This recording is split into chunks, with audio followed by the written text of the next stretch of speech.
In a dismal future, a blazing neon light from the past cuts a pathway toward tomorrow.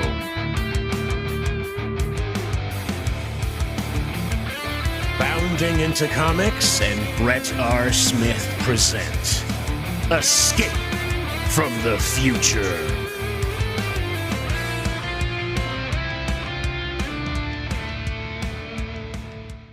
Welcome to Escape from the Future, brought to you by Bounding into Comics. I'm your host and comic veteran, Brett R. Smith, and joining me today is Paul Thayer. Paul is an independent comic book creator, the publisher of Visual Vibration, and the writer of Project Naosis, Omega 2090, and Crimsone Payne. Great to have you back, brother. Great to be back, ready to roll, talking about Project Naosis, kicking ass, taking names. Yeah, man, you've been busy. I wanted to talk to you about, you've got two new projects that you've got going on, Crimsone Payne, and you got a new Kickstarter, which is in pre-launch, but I wanted to talk about Project Naosis. I bought this after our last interview. You were kind enough to send me Omega 2090 as well. Yes. So I read both of these and I really liked them. I really enjoyed both. I thought that it's a fun story. It's got tons of action. I also really like the messages within the book. You've got messages of perseverance, bravery, sacrifice, teamwork, family. You've got some interesting world building where we're under sort of a world government. There's all kinds of interesting things in this book, and I had a lot of fun. The artwork is just stunning, dude. I mean, you've got a lot of talent in this book. You've got guys like Corey Hampshire, who I've worked with before. I loved his portion of the book and the coloring. I think my favorite creative team on this, Kyle Petchock, is also really awesome. I hope I'm saying his name correctly. Yeah, he's nuts. He's doing all the Star Wars Unlimited stuff. He does some G.I. Joe board game stuff. He's super talented. It's great stuff. Coloring, beautiful. My favorite though is Samuel Marquez and Prasad Rao. These guys have such a great look. I love the line art. I love the coloring. It's dynamic. It's exciting. And like I said, just tons and tons of action. I'll flash some images while I'm talking about this in the interview, so our viewers can check it out. Yeah, man, I loved both. I really enjoyed both. Omega 2090 is also a lot of fun. Lots of action, great looking characters, and just a fun world, man. Again, Samuel and Prasad have a really nice synergy. They both their styles from the coloring and the pencils really marry really well. And it's hard to find good teams, guys who mesh really well and enhance each other's work, and these guys definitely do it. So kudos to you for sparing no expense in hiring great people to tell your story. Yeah, hiring great people, working with great people, everyone that is involved, I preach it to the end, is super happy to be involved, from the writer to the letterer, Pete Carlson. We all want it to do well, and, we're happy with the product that comes out. And, I picked Samuel up in between episodes 1 and 2, and I was like, hey, I think this guy's sick, and I was like, let's do Omega 2090. And Omega 2090 looks so good. I was like, all right, you're on episode 2. Because I just thought it meshed better. Yeah. And, and even with the sway of artists that are in the book, like, I think it's very good to read. It rolls well together with all the guys that we have on. But yeah, action packed, man. Story building, world building. It's a great volume 1 that everyone should get. Yeah. And it's on our website right now for 30% off too. So awesome. Yeah, we'll put the links to your website in the comments section. Yeah, I encourage everyone to check this out. Just beautiful. I love this cover. I specifically wanted this cover, so and then you threw this in, which was very nice. Omega 2090. Also encourage people to check that out. And I'm looking forward to volume 2, dude. So you've got 2 new projects. Crimsone Payne, you had a Kickstarter for that. That's come and gone. That was funded.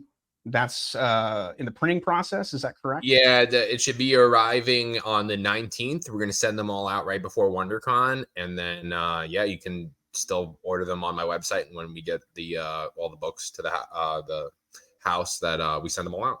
Cool. Very cool. Yeah, I mean, you see him in volume 1. I mean, he basically sets the stage in the very first issue, and this is a bad guy. So I mean, you've got a comic centered around the villain. There are points in the story where you're kind of like, who are the good guys? You start to kind of question it a little bit because just because of the nature of the story and the world that we're in. But Crimson Payne is a badass, and I'm looking forward to checking that out. Who's the art team that you have on Crimson Payne? So Evan G does the back cover. So if you see the back cover of the books, or he does the indexes on a lot of my books, we've been clicking since the beginning, and we always wanted to work on something together. He draws phenomenal, but he lives in Russia, it's all different rules and stuff. And, he was making all these Instagram stories where he makes like X-Men and like Mortal Kombat. And I was like, dude, like, why don't you give me like 4 pages and like, let's just put a little Instagram thing up. And then the 4 pages turned to 10 pages, that turned to 20 pages, that turned to our book, That's awesome. So like, and I wanted a different story. It takes place between episode 0 and 1. And basically you find out how Crimson Payne started the rebellion and gets this dream team that he has with him. So. Yeah. The art is different, but I like it. I think it's really sharp and it's more painted. It's a little bit less kind of comic booky as Omega 2090 and Project Naosis is, but at the same time, it's a different book. It's an opportunity to do something a little bit different, but it's really tight. It looks like an animated special, Yeah. So we did it like that, and I love how it came out.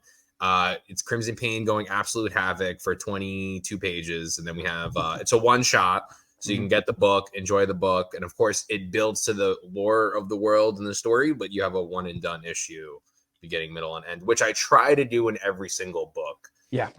To have you at a start point to an end point, and try not to get you confused along the way. So right. Well, the other thing is, it's like so much of the stuff we get today, it feels like you got to do homework. Right. You got to like catch up. And I don't get that with your stuff. It is self-contained, where there is a beginning, middle, and an end, and there's a conclusion. You have a little bit of a cliffhanger at the end of Project Naosis, but they do defeat one of Crimson Payne's bad guys in an epic battle. Really killer stuff. But I loved how tough it was for the team to really take this guy on, because it kind of ratchets up the stakes for when they potentially meet Crimson Payne, which I would imagine is going to happen soon. Yeah. So episode 4, the pre-launch is live now. That is leading up to the debut of 2 new characters, and we're getting the intro to a battle between Crimson Payne and a couple of the Project Naosis guys. So however that's going to work out. It's 28 pages of interiors. We're going to have a tier, which I do have. I don't know if it's in this book, and I'll give you an example, that I let people customize their own character. We do it together, and I put them in a book, and I'll either use your face again in cameo after, or I might even like the character enough, I'll put them in somewhere. And we'll have that tier on there, and there's going to be a double page splash at the end. So they'll put us at 30 pages. You'll have these new superheroes that we create together just for shits and giggles, versus like Crimson Payne and his men in like an epic battle, and you get to have your face on it. Cool. And then we'll have a couple of like concept art pages of the new characters that actually debuted in the book that are part of the Project Naosis team. And so about 32 pages. We're gonna try to make this one of our biggest Kickstarters yet. Crimson Payne 1 was the most first day backers we've ever had, and nice. It did very well. And we're just looking to build upon that. But our best to date was the trade paperback that we did in episode 3. So I know a lot of people are waiting for that episode 4, and we just want to make sure it's the best. We have 10 pages done completely right now. And it's the same way I like everything else. When I release it, the book is at its final stages, that there's if there is delays, it's not going to still affect the shipping. It's just, everything's done. Cool. The only thing I had to do was, like I did it last week, like I just kept rereading Crimson Payne over and over again before I print it. Because I've made some mistakes along the way of I'll print like 3,000 or something, and I didn't read it for 40 times, and then I have to sell 3,000 of them. Yeah, no, I hear you, man. Yeah, I mean, and a lot of times, when you're producing these books and you're reading them and you're looking at everything, a lot of times you just stop seeing things because you've looked at it so many times. So oftentimes I'll send stuff to friends. I'll send a PDF and just be like, read this. I'll send it to my friend Matt, who's not a comic book guy at all, because I know he's got the most objective eye, and he'll spot stuff. Or I'll show it And to you my miss girlfriend. things. But it You do, goes, yeah. I have a buddy too, and then I have my letterer, and then my letterer even goes ham. Pete loves devouring this stuff. He goes, Yeah. it's great. Like I have that. Like even with Crimson Payne, Pete was hitting me with like, he's like, do you think like maybe this sentence should go over here? He's like, do you think like maybe we should plug something so people know what you're talking about?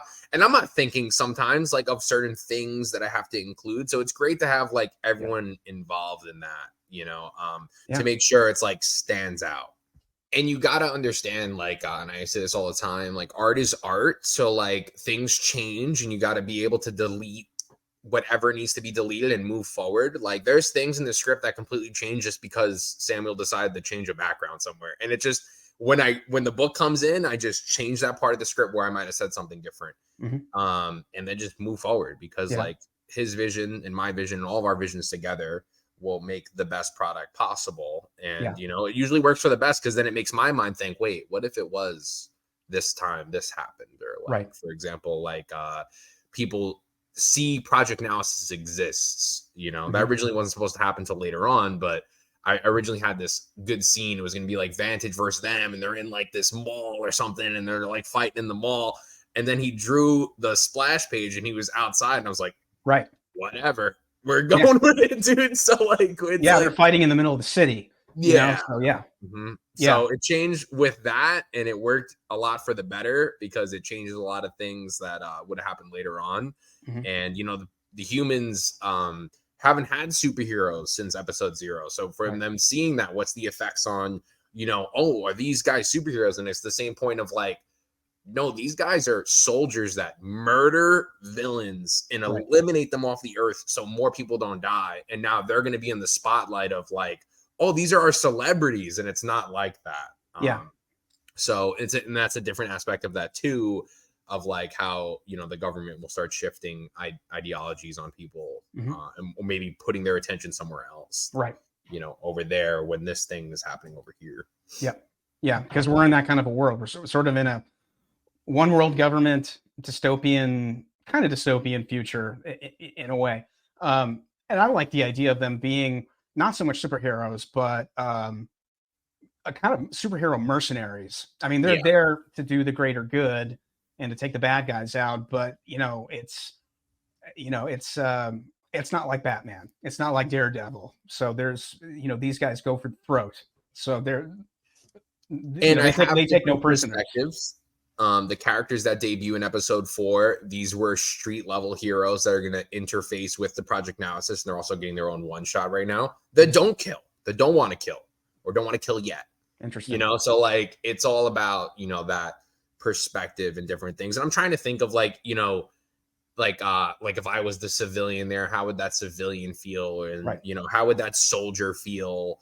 And trying to take those into account, because that's another way you can design like great new characters that could just like pop up and give me 2 or 3 little stories of like some action. I also like the idea of what does all that violence do to the characters themselves, and how that takes a toll on them. The greatest of fighters, Alexander Volkanovski, crying at the press conference after his fight. That is one of the toughest, scariest guys out there that could mangle me in 3 seconds. And he feels that way. That's how you got it. Not everyone's a smooth line. They have ups, downs, same as every other human. I definitely think people will relate to what's coming in volume 2. In the same way in volume 1, where, you see a lot of death, but Crimson Payne comes in episode 2 and shows you a different perspective on how he actually has some sort of emotion towards his comrades, which is a good thing to know when a guy's evil and, has a purpose, in the same way, like he's doing it for a reason. And, I put Easter eggs in every single book, little clues of what's really going on. So if you do read it 1 or 2 or 3 times, that you are like, oh shit, some people could pick it up right away. And then some people told me like, oh, I didn't notice that when I bring it up to them. And that's cool, or I have some recent reviews recently that people actually discovering my big plot that I don't even really put there, but like it's like funny to see. Like they're like, hey, is this how this character is gonna go? And I was like, maybe. You know, like how did you know that, dude? Don't give it away. Yeah, I'm on. Yeah. You know, the quality needs to matter, and you know, we do charge 10 for the singles and 50 for the trades on usual accounts, unless we have promos. But I try to make it that high quality. Like this book could sit and it's not going to die. You know, it's not bending, it's not ripping up for me doing this. Yeah, I mean, what's nice about this, that's something else to bring up. Quality. This is nice paper. It's thicker. It's a thicker gauge. You've also got a card stock, which is really nice for the cover for these, you know, for the staple stitched books. Your trades are really nice. I love the matte covers, and also the interior pages are really nice. I'm not sure if they're full gloss or matte, but they're just really nice quality. So your printing and your quality is top notch. Thanks. You bet. Now, back to characters. Who is your favorite character of Project Naosis? You know, I'm gonna go with the lead. I just love this guy. I love the look of the character. I love the suit. I love the fact that when he is, I told you this off air, when he's fighting the villain at the end, he's not quite suited up, and I really loved how the artists portrayed that. Yeah, when he codes on, because that was like a piece of technology that I thought like would be really cool. Like they do it kind of like nanotech, but I kind of wanted it as like a cube tech, like something that can like form on its own. And it's a little Tron to me, which I liked. But I think I like the brothers. You know, I like that relationship. I think that I just like the idea of family and it being something that the one brother walks away from. He walks away from this life in kind of an MMA kind of style, fighting gladiators. And he's essentially, when he walks away to join the team and join his brother, who he thought was dead. Yeah. He walks away from his life completely. He walks away from, you know, money, fame, fortune, chicks, you know, fortune and glory. You know, he basically, you know, sacrifices all of that for the greater good. And also, I think a lot of it is to be with his brother. And I like that. I thought that was a nice touch. Yeah, that's something that people could resonate with. And, you know, and it's the same thing like with Michael, who's the younger brother. He believes they're going to do the greater good. And, you know, by the time you see what's going on, it is for the greater good, but it's definitely not fighting someone in MMA and bowing at each other before, you know, it's like we're ripping these people apart, and there's Lithium gets some good kills in there. You know, and I just want to build off that. And, you know, there's definitely going to be guys that will be instinctively the heroes and instinctively the villains, you know, depending on the turmoil that happens within the series. And I just want to build as much on that as possible. I like your villains too.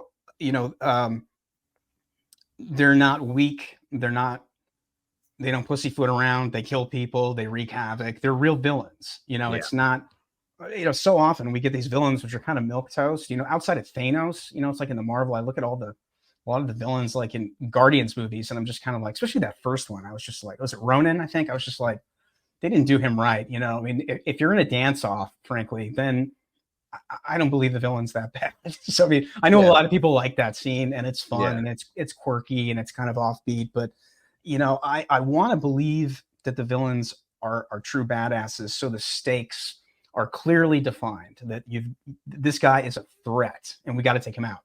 Because that is the thing. And that's, you know, not to piggy too much into that. Like they saw that worked in Guardians 1, and now every fucking villain is like that, you know? So like, it's great for certain things. And, you know, but for me personally, like, huge influence is, as I tell everyone, is Mortal Kombat. And like, I love the high stakes. Like, I think it's so crazy. Like you could play as any character and be like, oh my God, this is the shit. Right. And I kind of wanted that for every single character that I have. I don't want something, to just be like there. Like, and that's basically like why, like I did episode 0. Like I wanted to take a villain who was actually meant something and eliminated all those tropes of like heroes that everyone thinks are the best, like a Mr. Fantastic or like a Wonder Woman and like a Superman and an Aquaman. Yeah. and a cyborg, and like just annihilate them. Like just they would get annihilated if they actually fought somebody one-on-one that actually wanted to kill them. Yeah. And I wanted that aspect. And it's just definitely cool for the story because you don't know what's going to happen. And like injuries matter. Like in episode 1, a character gets injured. He's not in the book until the episode 4 now. Right. Like I want to like he's healing. He's healing through that time until he shows up again. Because they're fighting real characters that can like wreak havoc. And the reason why Project Naosis wins is because there's 6, 7 of them. Right. There's so many. If these guys came out one-on-one or a 2v1, they're losing. Yeah. But when they're all together, they're Project Naosis. Yeah, I mean, part of the book, 2 of them do go out on their own, and it doesn't work out so well. So I'm not going to give it away. But yeah, I always love the team aspect of these books. It's why I love Avengers. It's why I love X-Men. All of them are interesting and they're powerful, but it's the sum of the parts which makes them unstoppable. And that's what's fun about team books. And I do take the aspect of, okay, here's the 2 characters. This is what happens when they're alone. And then I show you what happens when one of the 3 most powerful are together and they're doing their thing and they're just kicking ass, so like, it's just like who should be where. And you could tell like, and that's the push and pull too. Like Omega approved that mission and didn't approve the other mission for reasons like that. That's why he is, the leader, and like something like that. Like I loved when you had like a Cyclops or a Captain America back when they were badass leaders. Like nothing got me more hyped when I saw that animated show, and he's like, "With me, my X-Men." I thought that was the coolest fucking thing in the world, and it made me reappreciate and forget everything that they did with Cyclops, because like you need strong heroes, or at least strong, passionate characters, leading the team, because that's who people work for. Yeah, you need kind of that Boy Scout who's prepared and has everyone else prepared, and can rally the team. Yeah, Scott Summers is often overlooked. I think people kind of forget that he's the glue. He's what keeps the team together. Everybody loves Wolverine and everybody loves Colossus or Psylocke, whatever, and they're great on their own, but it's Scott which pulls them together. For a long time it's Professor X, but really when you're out in the field, it's Cyclops. Like who's getting everyone focused, who's getting everyone ready to roll. Like we'll see training things on how he trains them in future episodes. Like, and like he is their leader, and they're all heavily influenced by that leader. If you watch the new Walking Dead, there's A's and B's, and he's an A, dude. So yeah. So who is the art team on Project Naosis issue 4? Samuel Marquise and Prasad Rao, and so they're back. And me. Yeah. We're continuing with the crew. The spin-offs that we do, the one-shots, are going to be with different teams. I'm just testing different things out. I see so many phenomenal artists on Instagram and Comic-Con, and they may have never done a book before, and that's what I'm trying to do. I'm trying to find the of course there's Corey, he's a main level, but there's other people too that like haven't had their voice. Same with me, I haven't had my voice, and like I know that if we're all trying to prove something, that's where really that great product comes out. And I want to break in as best as possible. So yeah, that's the team.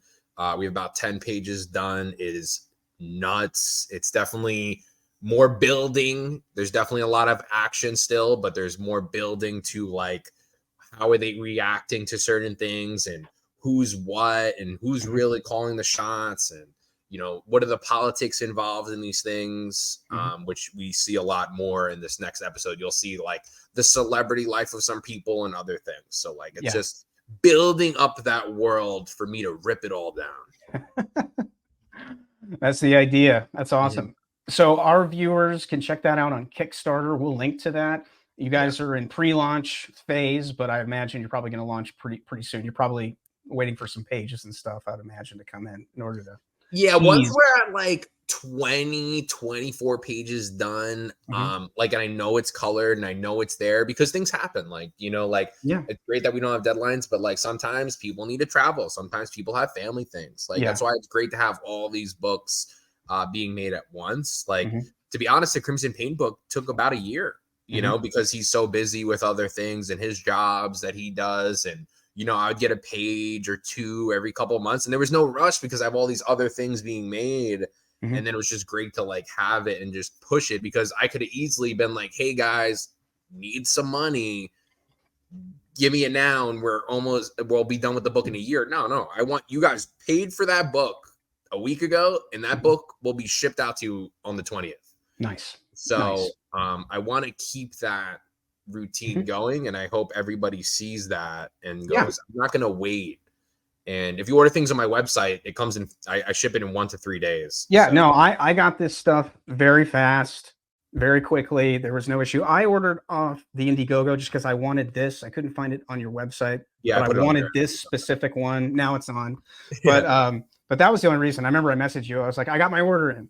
So I love the fact that you're bringing back these guys and you've got continuity with your artists, and the next Project Naosis will be Samuel and Prasad. I think that's great. I'm looking forward to that cover that you're holding, though, that's Julian Shaw and Prasad. That's right. It's because Prasad's coloring. Yeah, Julian does 12 pages in episode 1. He does some covers for me too. He's very kick-ass. He does Moon Girl. He does a lot of Marvel Unlimited stuff. He's so badass. Yeah, everyone's so badass. It's like crazy that like there's so much talent out there. And that's what's like great. Like, and that's what I'm learning with. And we're at a point now too, like that we could branch out and do more stuff. But I do like my guys that I work with, and I want to make sure even when I get work, I put these guys on. So yeah, no, it's great putting great artists to work. And it's also great. I love the fact that you're giving new artists an opportunity to showcase their work. Maybe they've never been published before and they get their first gig. I started out in indie comics with Chaos Comics. So it's a great way to break in with, inside the indie scene, because you get real world experience, you get the feedback, you get to see how your stuff looks when it's printed, all that stuff are just great learning experiences if you've never been published before. Yeah, I was Kyle's first book. Samuel, I might have been his second. Or maybe the first couple he might have did like overseas and stuff, but like it was we're just building off. And like Prasad now, he colors for DC, 1FC. Brian Valenza, who colors episode 0, he's Marvel exclusive now, and has his own publishing line. That's what happens. Yeah. So like and which is great, and yeah, man. Yeah. It also puts a good eye to the product before, because originally when I had Brian, I was like, oh my God, this is the best color set I've ever seen in my life, and then he just was so busy, and I was just like, there was no way it would work. And then I have Prasad, who is with DC and stuff, but Prasad's with us, he's my guy. He knows that we're here to stay, and I'm happy I found him, because I had to find so many. Like, I did try other colorists, and like we do a lot of test pages and stuff, but like I would never want to put out something that I personally don't enjoy. So it was great to find him, and we have some kick-ass stuff. Yeah, you do. You can order everything projectnaosis.com. We do have an exclusive cover too that we're doing for WonderCon, because that's in Anaheim by Disney. Right. We have for episode 1. It's a Steamboat Willie cover. We have Steamboat Willie with 2 blasters fighting Crimsone Payne on the cover. We're doing 3 different color backgrounds. So that one's a blue background. That's going to be 1 of 100. We already sold a bunch online, and I'm going to sell the rest at WonderCon. So if you do want to get those, order those. And then we're going to do a couple different colors too, and see how that works. Playing that public domain to my advantage. He's not going to be in the story. It's just for a fun cover. Yeah, totally. And I wanted to see how it connects, and it's definitely connecting with people, which is really cool and puts more eyes on us. Oh yeah, absolutely. No, it's fun. When I saw it, I just smiled. I was like, that's clever. Out of all the stuff I've seen people do Steamboat Willie at this point, that was the fun one. That was the cool one that I saw, and I was like, oh, that's smart. It's and all it's also horror. fun. It's collectible. Yeah, everyone goes full horror. go stuff like that. I was thinking, I was like, yo, he needs to be like Rocky Raccoon. Like, I need that on the cover. I need Rocky Raccoon. And it was funny because there was a part of me, and of course we're not doing it. I was like, yo, this looks so fucking cool. I was like, maybe I should just throw him in the book. But then it just like defeats the whole purpose of like what Project Naosis is. And well, course, it's going to become Who Framed Roger Rabbit. You're going to have this animated character walking around with like regular people. It'd be a little bizarre, but we have other books coming out through our publishing company. I'm working on this book, Chiral. That's going to be a book with us that I'm aligning with another company. And then I have a new book coming out too that I'll announce on another time. I told you earlier. Awesome. Okay, so everything that I have here, along with the other books you have, everything is available at projectnaosis.com. Yep. And viewers need to check out your Kickstarter page, the pre-launch for the new Project Naosis, and then Crimsone Payne will be coming to your website soon. That's going to ship. And it's already on my website. Just if you order it, same with the Steamboat Willie cover. It's just whenever I get the books, I'm going to send them all out with all the orders. It is $5 more because that's only fair for all my people that got the Kickstarter first. And then after like 3 months or so, I usually put it back to 10. I always keep the last book on print a little higher. We do only print the limited copies for that first Kickstarter run anyways. Right. And then I print a couple thousand of them after. Just I want to first push that wave. Totally. Well, sadly, we're out of time. Paul, what is the best way our viewers can support you? Going on Twitter or Instagram, giving us a follow, making sure you're liking and commenting what you think of the posts. That's absolutely free. There's no money involved in that. But if you do want money involved with that, you go to projectnaosis.com. And we ship everything right to your door. There's character bios on there. We post some of the things we're working on. But yeah, I'm very active on social media. I try posting as many reels as possible. Just like seeing what we're doing. And I post a lot of pages. So if you're like, hey, maybe I'm not too sure if this book is for me, you can look through my Instagram and you'll find tons of content to see if it's for you or not. Nice. Go ahead and give everyone your social media coordinates too, so they know where to find you online. So at Project Naosis, it's right next to my name. Would that show on here later? Yeah. So it's going to be at Project Naosis. That's Instagram and Twitter.